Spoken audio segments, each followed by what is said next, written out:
How does the projection of the zodiac and fairy tales line up? You can't know the unconscious directly. And part of why I'm interested in the Verito is I want a new term that's going to involve the excitement of exploration and mystery as opposed to a discrete thing. It's just the unconscious, you know. And so with fairy tales, the personal element has been eliminated, but the story is the compelling piece. And so part of our soul is being projected into the story of the fairy tale and sustained there by the narrative and the drama of the fairy tale. In the same way, our soul collectively is being projected onto the symbols of the zodiac.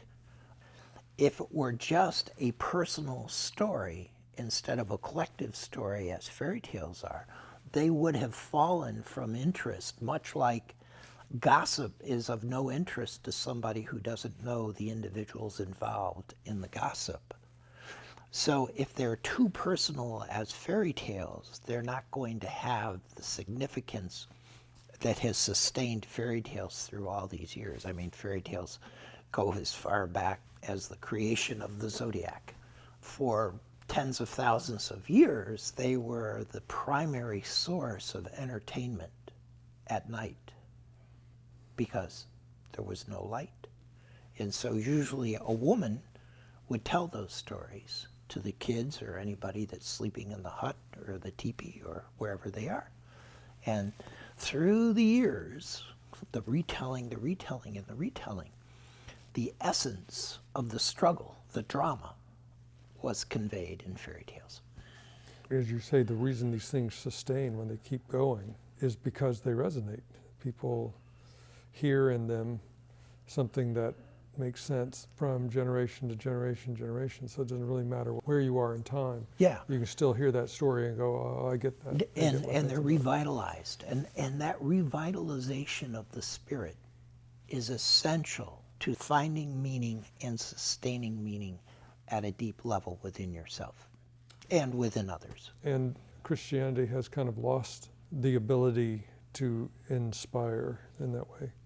For some, not all, but we're seeing the movement. We're seeing the movement 500 years ago. You went to the beautiful cathedral, you had the service, everybody partook. There was no differentiation. This is the mystery, this is the truth, this is how we sustain. So it all worked very well, or seemingly very well, 800 years ago. Now it's not working so well with all the considerations that Newton has brought us in present day living.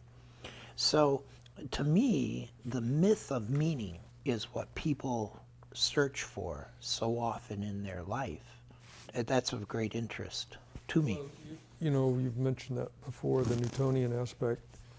You know, everything's been analyzed. There's no miraculous anymore. Everything that used to be full of mystery is now dead to mystery because I understand it. I can explain everything. And that's exactly life in the Negretto.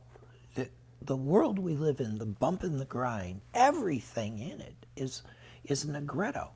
The fact that you and I are talking here and this conversation is being recorded is really an amazing mystery to somebody 300 years before us. Not to us, because this is how we're doing it, and this is what we do. So when you take life in the Negretto, it gets explained. You know, there's no charioteer getting up in the morning to take the sun across the sky for us. And so when you can embrace the mystery of the Verito and allow yourself participation in it, perhaps more meaning can be derived from your life than that which has been kind of removed in our experience, our explainable experience in the Negretto.